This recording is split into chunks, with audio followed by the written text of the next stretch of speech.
Let's see.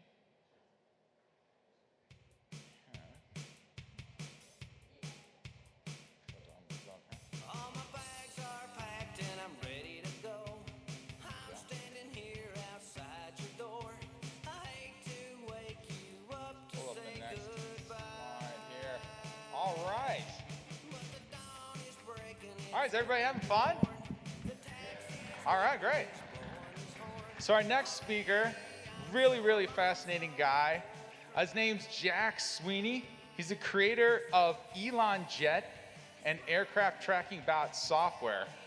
Brought to you by our Falcon Heavy sponsor, XCare, by Accelerate Auto, who's in pole position for EV leasing, financing, and warranty solutions designed and built exclusively for EV owners and the people interested in getting into EVs. So really great. Hey, how's it going? It's great to meet you. Thank you for the introduction. Yeah, no problem. So Jack, everybody, let's give him a round of applause. I'll say we'll go for about a little less than 20 minutes, so maybe a quarter to. And then if you want to do questions and answers at the end, so about 20 minutes. Does that work for you? Perfect. Great. All right. All right, take it away, Jack. Yeah, as I said, I'm the creator of the ElonJet Twitter account, which, you know, it went places where I did not really expect it to go. So as you can see here, back when I had this Twitter account, it would post about Elon Musk's private jet. And basically I was using public data sources to post about where the plane went. And back when I wrote this, I was a junior in high school. I didn't really know how to program, but I had this idea, and there was this tweet that I posted. You know, I was a follower of Tesla, SpaceX, all that. You know, being a kid, you're just like fascinated by everything new in technology, a bit of a nerd like that. And I love following what Elon had to do on Twitter. And, you know, it's a cool community to be a part of, watching Tesla and SpaceX grow. And I had that idea, and then COVID came, and can you forward? Like I said, I had this aviation knowledge, and COVID came, and I had that idea already, and then I just started Googling stuff about how I could track Elon Musk's jet. People knew his plane was his plane, and I had the idea to share it to Twitter. So why I started doing this was, like, obviously I was really interested in it, and once I started getting into it and following Elon Musk's jet, I realized it really shows where Elon is spending his time, and I'm not really criticizing that. You know, some people will say, like, oh, Elon's not spending enough time at Tesla. That's not what I think, but it's cool to get an understanding of where Elon is spending his time. Like, you know, he's been spending more time at Doge recently in the government, and then you'll see him like go to San Jose and spend more time at Tesla, or when he bought X or Twitter, he spent way more time in San Francisco, and it was really cool to see that. Yeah.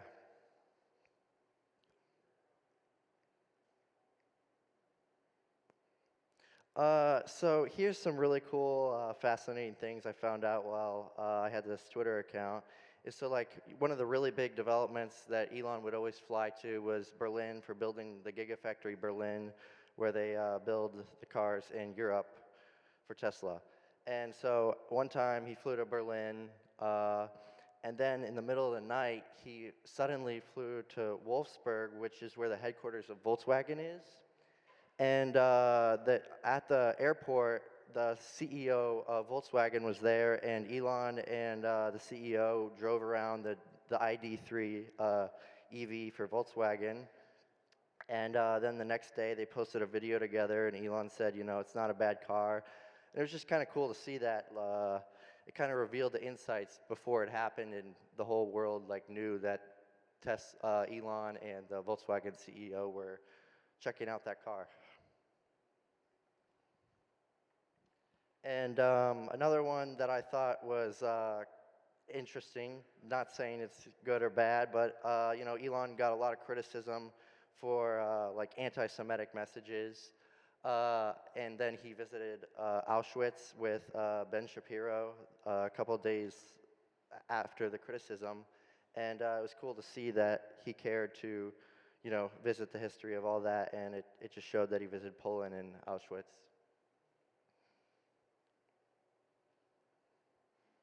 I think there's an image here. Oh, okay. So, a really new development of, I'll talk about the planes that Tesla and SpaceX have, is SpaceX recently got a 737 within like the past year. And for anybody who knows, like for a private company, that's like kind of a big deal. This is like a normal commercial airliner, and it's pretty cool to see how they have it painted. And basically, this was the first plane that they put Starlink on. They were doing proving grounds. So when you do a modification to a plane, you basically have to get it like certified for every type of plane. And there's all kinds of thing they did. There's 2 Starlink terminals on this plane, and they use it for transporting employees between Starbase in Texas for a Starship development program and the headquarters of SpaceX in Los Angeles. And so, like, here's some of the documents that SpaceX had to give to the government about modifying planes for commercial airliners with Starlink. And it's something I think is really cool because, now, like, major airlines like United are all putting Starlink on their plane, and we have better internet than what we had in the past. And it's just cool to see the process that a company has to go through to modify planes, and hopefully we'll have better internet on planes now that we have Starlink. And so the first plane that kind of is like all on the Twitter account was this Gulfstream, and that's a Elon Musk plane since like 2015, delivered brand new. It's been pretty much everywhere all around the world. It's the best thing you can get. And the tail number 628 is Elon Musk's birthday, and you can be assumed that TS is Tesla and SpaceX. And the other plane is a Gulfstream G550, which is kind of like their secondary plane. Other SpaceX or Tesla executives will use that plane.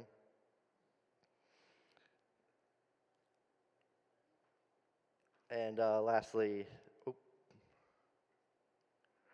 there's another Gulfstream they had that was retired.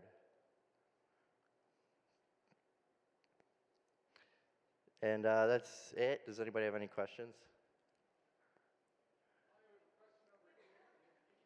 Phone, I can run it over to you.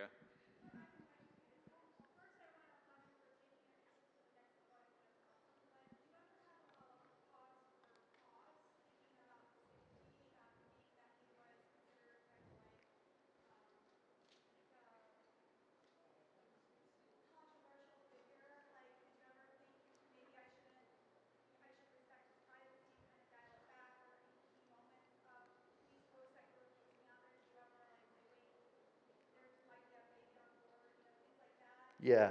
So when there was what claimed to be an incident back in 2022 of December when the accounts were deleted on Twitter, I had like talked to some of the Los Angeles police departments, and there was no correlation or police reports filed about like any incidents that claimed to be like about my account. And but since then, like the Twitter account's been delayed by 24 hours, and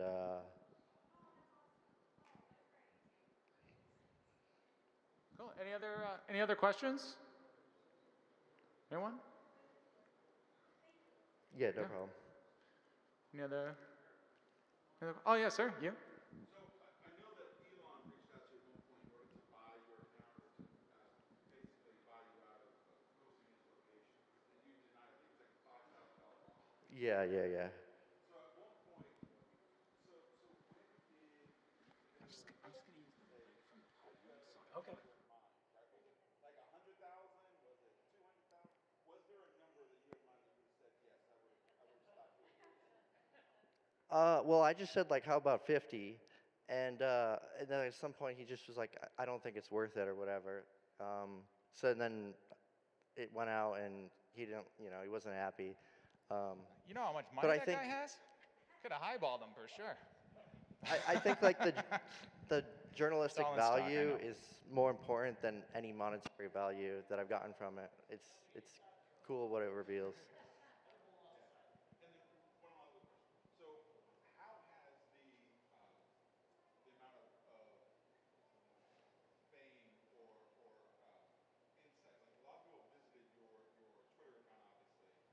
Has this changed your day-to-day activities as a result? What kind of impact has it made to you overall? The most I've come from it is like learning about the world and the insights that it gets. Like I can't make a living off of it, and I don't really know if I want to because of like the amount of pressure it puts on you. Like all of the times that media contact you and stuff and things about it, it's more stress than it's like worth. And pretty much the program I wrote, it just runs in the backgrounds. I could never like manually post this all myself. Any other questions? I, I have one. I mean, you're obviously a pretty smart cookie. Where do you see yourself going in the coming years? I mean, are you going to track Starman like through space or something? That'd be kind of cool. I mean, I know there's already websites for that. I know Yeah, there is, is. right? Yeah, like maybe something like super intuitive. I don't know. But what are you thinking? Like, what's the path for you? Where do you see yourself going? Well, I mean, as space develops more and we have more in space, it would be cool to track more like that. But I'll be working for an airline, so that'll be cool. And then within the past year, I got a Model 3, and that's fun. You know, I love the car. No hate. Oh, that's great. That's Yeah. great. So all of this stuff, you basically, you're self-taught, or? Yeah, pretty much. I mean, I went to school, but like before I started the account, I was pretty much just looking it up. I knew the basics, and then you start looking up how to do this, and then you just add it all together. Wow, that's amazing. Like, I can't even sign into my iCloud account. Yeah, I mean, So I'm kind of down here, you I don't know. I feel like the kids who grew up on computers, you kind of just like figure it out, and then you keep trying. Yeah, I guess that's right. Isn't that fascinating? Well, is there any other questions for Jack? All right, well, let's give a hand for Jack Sweeney. All right. Thank you. Great. It's fascinating stuff, man. It's incredible. Children are the future. That's just incredible. You meet people like that, and I was like, what was I doing when I was a teenager? Oh yeah, nothing. Amazing. All right, so I believe, let me pull up the next slide here. You know what's really interesting? A trackpad on a laptop with space gloves. It's like, just do it. It protects against solar rays, but it also protects against trackpads in laptops. Let's see what we have here. All very wonderful. All right, well, let's give one more hand for Jack Sweeney. That's fascinating stuff. That's incredible stuff.